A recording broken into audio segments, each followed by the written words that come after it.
Welcome to the Big Movement Podcast. If you're ready to create results and make huge strides in your business, finances, personal development, and health, then you're in the right place. Pushing past excuses and powering through procrastination can be a challenge alone. Here, you'll get the support, tools, and knowledge you need to get to the level you desire in your business and life. Let's get started with your host, Byron Ingram.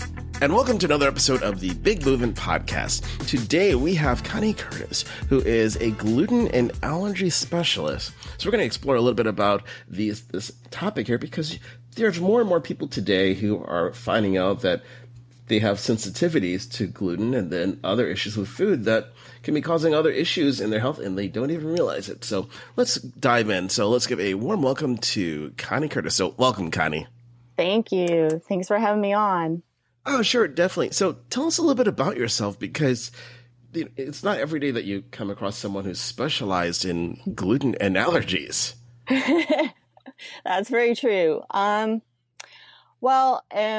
business started because of my own journey, basically, in health and specifically around gluten intolerance and food allergies. So it's probably been about 7 years ago. My partner helped me figure out that I was gluten intolerant. And it was strictly, I guess, on his part, because he had a friend that was gluten sensitive.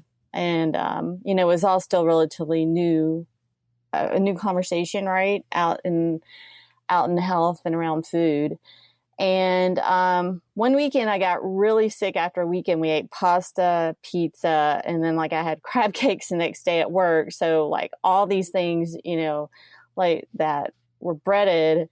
My body just finally was like, oh God, it just, I guess manifested to the point because I hadn't been paying attention to it. Right. Right. So he made that suggestion and I took it out for a couple of weeks as best as I could.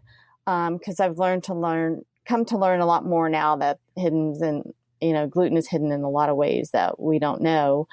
And I ate a cinnamon roll about 30 minutes. After 2 weeks, I tried a cinnamon roll, and about 30 minutes later, I got sick. So I knew it was gluten, even though I didn't understand anything about it at the time. Yeah. And so I started just, I didn't go to a doctor at first because I didn't really know, everyone figures if you take the food out, you'll get well, right? And that's all there is to it. But I soon found out that was not the case. I still didn't really start feeling great and, energetic and sleeping well and just, nausea and foggy headedness. It just didn't really go away like I thought it would. So I started, searching around for where I live at to try to figure out how to find a doctor or, that knew something about this. So through acquaintance, we went to this functional doctor here in Austin and, he helped me a little bit, but he used more of what they call, muscle testing and things like that. So I figured out a few things, I was celiac and I had Hashimoto's, which is a thyroid autoimmune disease, which a lot of autoimmune diseases occur if you're gluten intolerant, because that just seems to go hand in hand with it, how it affects your body.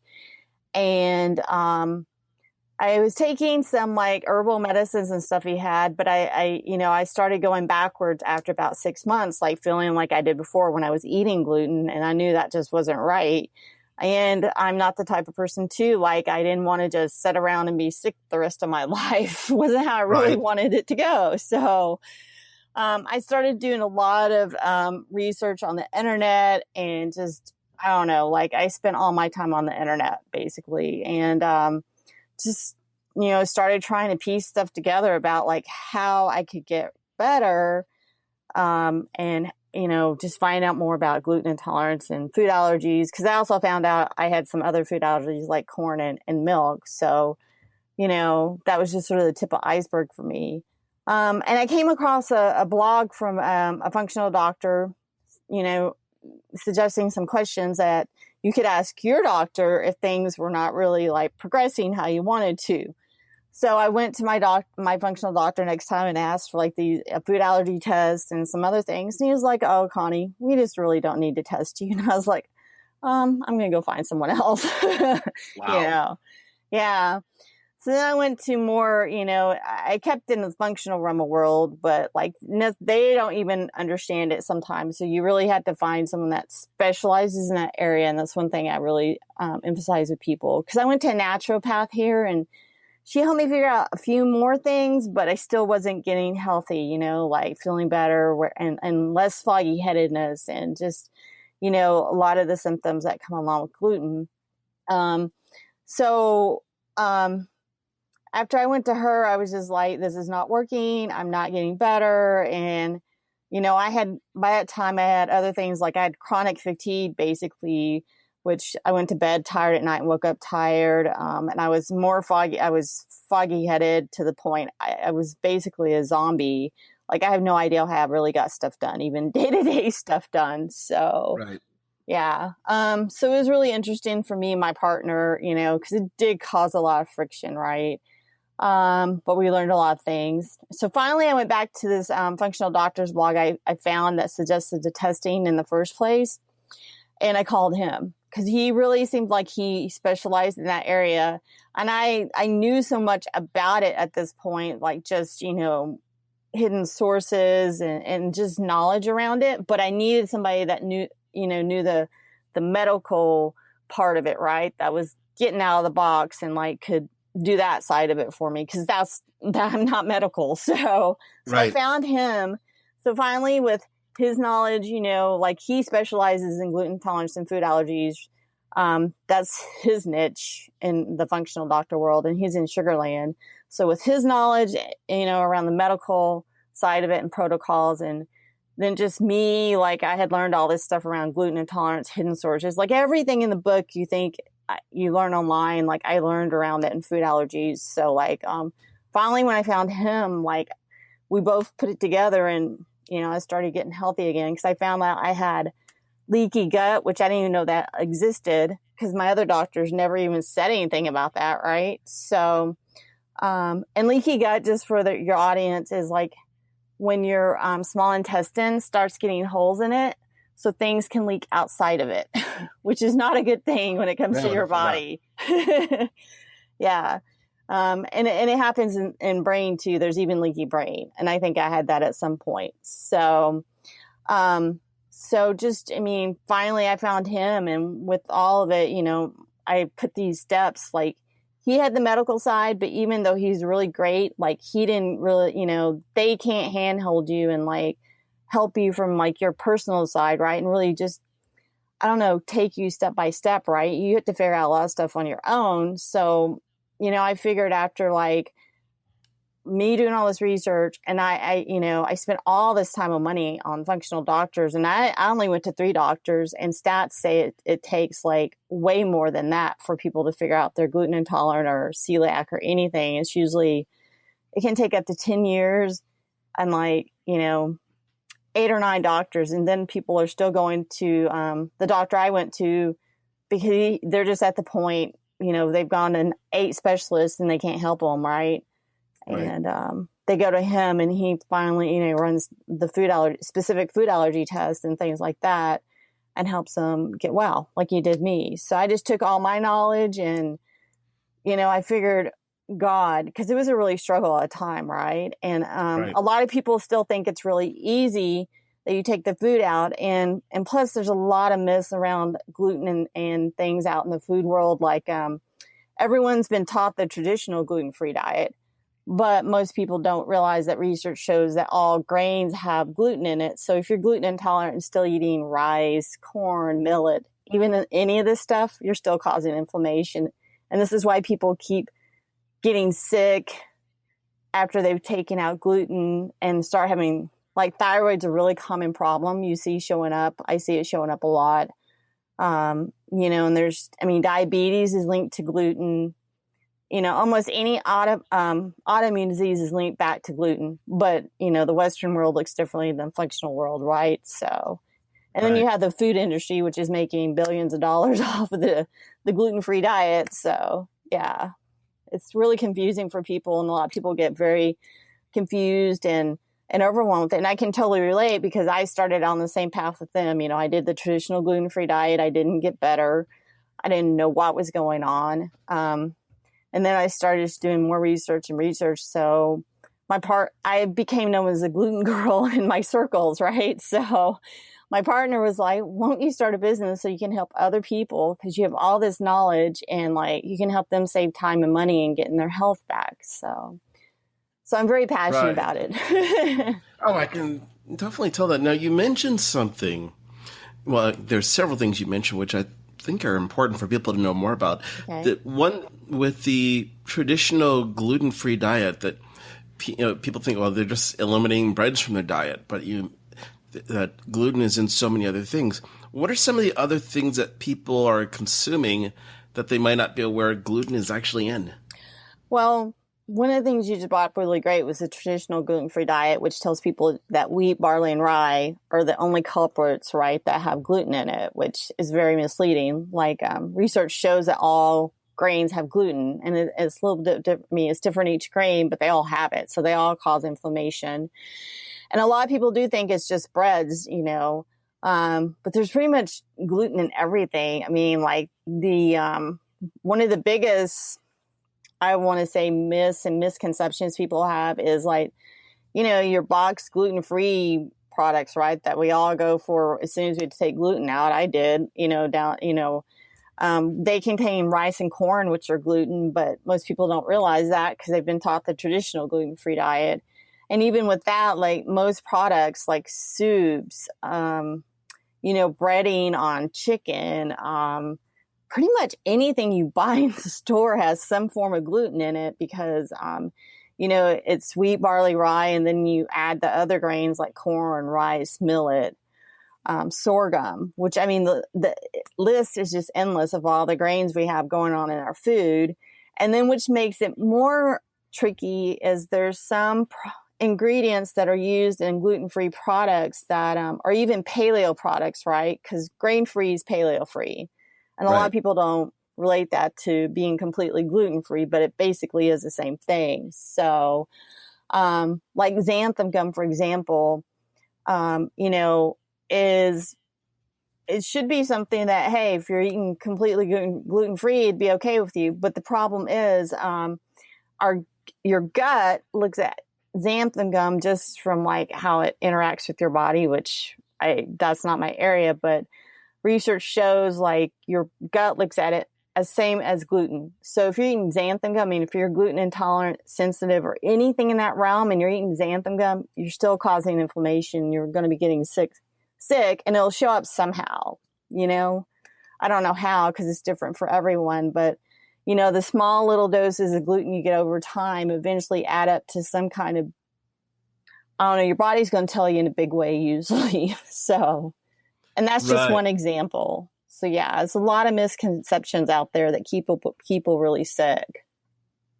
Oh, definitely. And it's a challenge that people have because if you look at the traditional medicine model, so many people don't take the time or the energy to realize that food can be the culprit to how they're feeling, not realizing they're having sensitivities or allergies that's causing all their problems. So they're taking different medications to try to lessen the symptoms, but they're not eliminating the problem, which only leads to worse problems. Mm-hmm. And a lot of people, like at first, I mean, I had it for years, right? And I just sort of, people chalk it up to stress if you feel bad after eating something or it didn't quite set right with you, right? Something like that.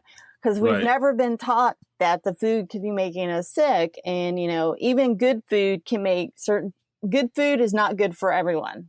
So like blueberries some people are allergic to blueberries. I mean, so it's not good food for them to eat, right? So, and a lot of people, what I've come across, like this is new information. So it sort of like takes them back that they can't have any grains. And when you tell them that, like they're, oh my God, I have nothing to eat, which is so untrue. Like you have to be a little more creative and learn how to make things. But that's one reason I started my business and I wrote a book to help people get started because, it is a little challenging, right? From how we're taught to cook and bake things. It's just you learn to bake with different types of flours and, it's gotten a lot easier. There's more grain-free, like paleo stuff out there, but I don't even recommend that my clients like eat that as a staple all the time because it's still processed food, right? So, Right. yeah. So you mentioned that there's alternatives to like flour to bake with. What's something that people can use? Because otherwise you're thinking, well, I can't use regular wheat flour, so I guess I'm giving up, well, anything that's baked. What are some choices? Some of the flours that you can use as substitutes are almond flour, coconut flour, and there's even another flour now called cassava flour, and it's actually a root flour from the yucca roots. So it cooks a lot more like wheat. So it's getting a lot easier. I think it's just a lot of letting people know, that there are alternatives out there. But the other thing I always stress to people as well is like, if you're feeling like, if any of this resonates to you and you're thinking, oh, there is a possibility that, something could be bothering me, like food rise, I could have an allergy, or you're going, well, maybe, it's always worth getting checked out, but you want to go to the right doctor and you want to get the right food allergy test because they're not all created equal. And, even if you take the food out, and I say this from my own experience, you won't necessarily get well because most of the time there's other things going on from, the prolonged effect of eating, gluten and milk or whatever you're allergic to, right? It causes leaky gut in most people and it causes other problems. So usually you do need some a functional doctor to sort of help you walk through the other parts of it. So to get you started. Yeah. Right. So now you mentioned that not all of the different food allergy tests are created equally. What are some things that people need to keep in mind, or what should they look for when they're examining tests to take? Just to really not confuse people around it, because there's so many tests nowadays. I just tell them the ELISA, which is ELISA, and that's the best test you can take. And my functional doctor, he's tested every test out there on the accuracy of it, right? How, if it came back 70%, 30%, and this is all trial and error he's learned over the years. And I just know that when I finally found him and went and took this test, it showed me, things that I was allergic to that I never would have known. And I know a lot of doctors recommend the elimination diet and doing a food diary. But I don't have a lot of faith in that, just from my own experience, because, a lot of people, you just wouldn't know food unless you take everything out. Eventually, there's no way. Because even if you take the most common allergens that we've been told about, you could still have some very unusual ones. Like I have pork and apricot. I would have never thought about taking those out to see if I was allergic to them. So, yeah. Right. Those are just not something you typically would hear about, like pork and apricot. Mm-hmm. Okay, that's different. Yeah, exactly. Mm-hmm. So now, how would someone go about taking this food allergy test so they can start discovering what they're allergic to?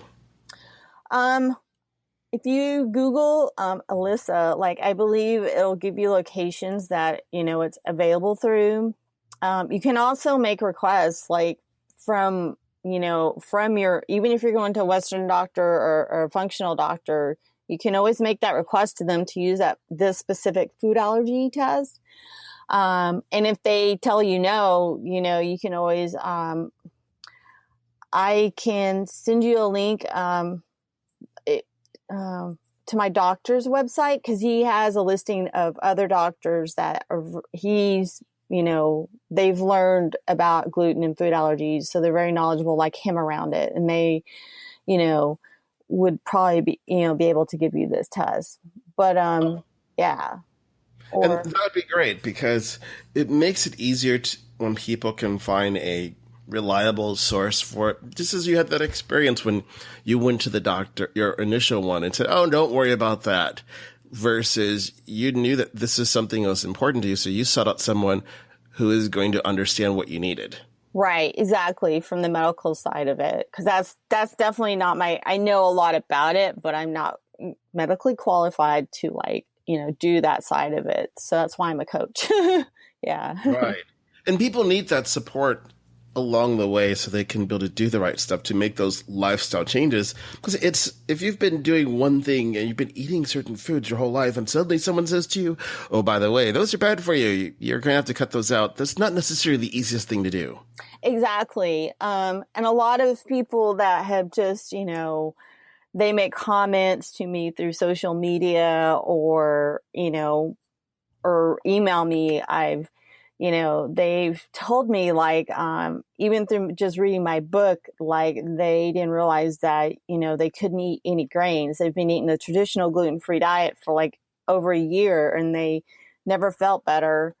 And now they're starting to understand why, but they sort of go, exactly what you just said. Like I had one lady say, oh, I can only eat meat and vegetables now. And I was just like, no, I was like, no. I was like, your diet's not limited now. Right. So, and that's where like my coaching and my step-by-step process, it's not just like knowledge of all the, hidden sources and all those cross-contamination and all those things to sort of help you, go through your day-to-day activities and cooking and eating and things like that. But, a lot of shifting, people don't realize is shifting your mindset, and we have a lot of like mindsets around food in our society, like we've all been taught that, God, we're blessed because, we have all this amazing food and we really, it's very inexpensive, right? But we're finding out now that's not the best game in town. So,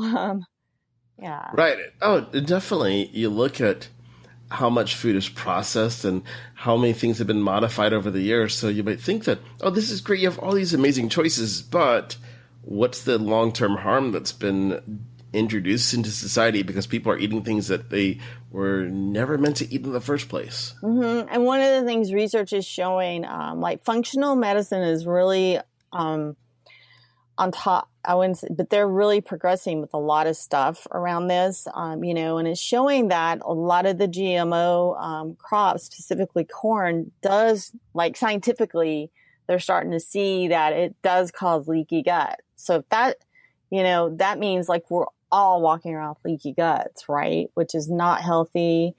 And it just, if you notice, we have this epidemic of like diabetes and autism and all these other like thyroid, autoimmune diseases. And there's small research studies that aren't getting out there, right? Because they're not funded. But they're showing that gluten like is really a cause of all this because gluten causes inflammation, not just in your gut, but it can cause it all over your body, because everybody's, if your immune system starts not working right, your body, it can lead to bigger things like even cancer. Cause that's the root cause of everything is inflammation. So. Right. Oh, definitely. And it's something that more awareness needs to be placed upon. Because if you think about something that's an interesting statistic, if you were to look up the research on it, you start seeing the diseases we have today. And if you were to turn back the clock, let's say 100 years or so ago, before you had it, you didn't have the widespread amount of diseases there are today. Exactly. And people just like the sort of the mentality in a lot of ways in our society is, like the instant gratification thing, right? Like fast food, like we want it now, like we don't have time to cook or eat, whole foods or things like that. And that is true. I get that for a lot of people, but there's always a way to look at how you can do it. Like, and that's one reason I started my coaching business, because people don't have time to do all the research and figure it all out. So like, it's just like for any other thing, like a health coach or doctor, you have them. So they've already figured all this stuff out for the most part. Right. So right. they can just show you the steps to do it. And that's another reason, I started my business because I was very fortunate that a partner that because there was no way I could have functioned at a job. Like, when I was really sick, there was just no way I could have done it. And I've met some other people right now that they think they're gluten intolerant, but they're not willing to go to a doctor to really find out if that's true, and they're not willing to like even take the other grains out. So they're like, dealing with all these symptoms like chronic fatigue. I know one girl that she's taken a month off from work because she just hasn't felt good. Chronic fatigue, like she doesn't have energy and just things like that. And I can relate to all the symptoms, but she's just not ready to go there. And that's just how it works sometimes. Sometimes people have to hit rock bottom before, they're ready to look at it. So. Right. Oh, definitely. And it's something that people have to come to terms with, that there's not a simple, I'm going to take this one pill 3 times a day and it's going to solve all my problems. It's peeling back the layers to find out what's causing it in the first place and then making the necessary adjustments to prevent it. Yeah. And that's why I actually incorporate, like, people are really surprised when they, have me as a coach, because it's not just giving them the knowledge about cross-contamination, hidden sources, and all those things, right? In the step-by-step process of like, going to eat out or, those things. It's also, I work with them around like a lot of mindset around food, and people don't even realize till you start digging into it, like, that they're stuck there, right? Or, you're worried about what other people think when you eat, or just things like that. It's really amazing. I mean, how people react around food, because we socialize, and we socialize around food and drink so much. And when somebody has to switch how that is for them, like, you can get some, some flack for it, right? Which isn't usually very supportive. So, yeah. Right. Oh, exactly. So now when you started your business, because it's something that's an emerging area, what were some of those things that you did to start increasing the awareness and exposure of what you were doing? Really sharing, like, my story and like the dark parts of it, and just really being vulnerable and self-expressed in that, and just putting it all out there, that, not just putting like out like what we've been talking about, like, tips for people to do, tips for traveling, those type of things, right? And not just saying, well, telling them about Xanthan Gum or things like that they might not think of, but just really putting my story out there and being vulnerable with it, and sharing the really dark days of that. I found, like, a lot of people actually can relate to that. And, I knew they could, but when you start getting feedback from people around that it's really like inspiring them to take action, or like, wow, I never really, considered all grains could make me feel like this. But then when they, they're telling me they're still feeling bad, but like, wow, if this is going to help me get better, they're like really, they're like, okay, I'm open to doing that. So I think it's just really having people relate to like your story, or, like certain things that happen to you, because everybody relates to something, right? Right, exactly. Yeah. And I'm starting actually to interview people that I've met, like, through stories. This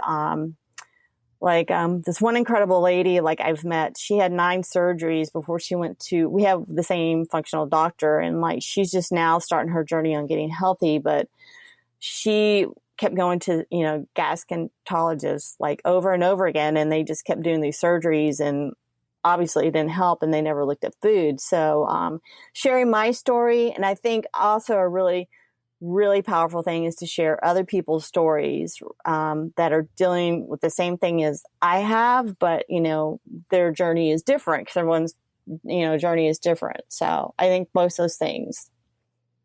Right. And that's an important thing, because when you share your story, people can begin relating to it. But then as you start cultivating and sharing other people's stories, it begins attracting people, because you start thinking, wow, there's more people out there than I thought who are experiencing something like I did.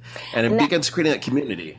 And that's exactly, you just like nailed it on the head, Brian. Like, that's exactly why I was like, I've been creating this community, but I can expand it if I share other people's stories. And I've had so many people I know say, Connie, you're just, you're like one in 10 people that food makes you this sick. And it's like, no, I'm not. It's really common. And like, if I start sharing other people's stories out there, like it's not just me, it'll really broaden horizon in it. And, they want to share their story to educate more people too, because they don't want people to be as sick as we have, as long either. Right. So, yeah. Oh, definitely. No one wants to go through years of being sick and having to go through surgeries and so forth if they don't have to. To learn from other people's experiences. Yeah. And the other thing is people don't realize like how much it can affect like friendships, relationships. I mean, it's not just taking the food out. Like people think it's so simple, but it affects every area of your life. And you really don't realize until you start, trying to switch to a gluten-free diet. And then, if you're doing the traditional and it's not really working, and you're sort of like, what do I do now? Right. Like, I mean, I've had comments from people tell me they've been sick for years, and like my book sort of gave them idea of like, why now? Like, and it just makes me cry in a good way. Right. Because that's really what I would do, is just help people, through my coaching, my books, or, some other projects I'm looking at doing, like, just help people get more educated around this and, not stay sick or, figure it out, at least go to a doctor and get it like where it's not going on for 40 years, or something like that. Cause that's what happens, it takes that progression of time and it starts showing up in like kidney, liver, brain, foggy brain, all these different symptoms. So, and which a lot of them, people just consider normal and they're from stress, which I did too, for a really long time. So. Right. Oh, definitely. So now you mentioned you have a book out. Yeah. I just published a book, 21 Days to Gluten Free. Yeah. And it's really a starter guide for people. It doesn't necessarily replace coaching because I really couldn't put everything you need to know there's just no way in a book, one book at least, Right. Yeah. So it's just a way to sort of people get started and like some of their questions might get answered, if they're eating traditional gluten-free. I've had a lot of people say, wow, I didn't know this. So it's just sort of, I think it's an eye opener for people. Yeah. Right. Now, how long ago did you put your book out there? I just published it in July. Yeah. Okay. So tell us some of the things that have happened after you released your book. Well, I've been reaching more people and, people are reading it, and that's, for me, that's exciting because that's another way I can help people. Right.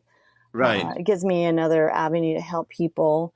I've just been reaching out more, getting more podcasts and interviews, reaching more people on social media. Cause the more you put your heart out there and soul into it, not just that, but just the things that'll help people and add value and service to their life. That's really a big part of why I started my business, cause, and my passion for it.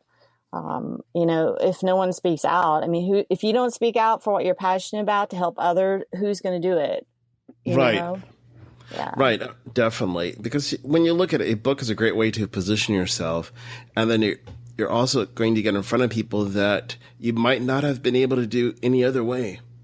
Exactly. It's like when people read your social media or, see your videos or whatever it is you put on social media, you don't know, because everyone, you don't always get comments or feedback like that.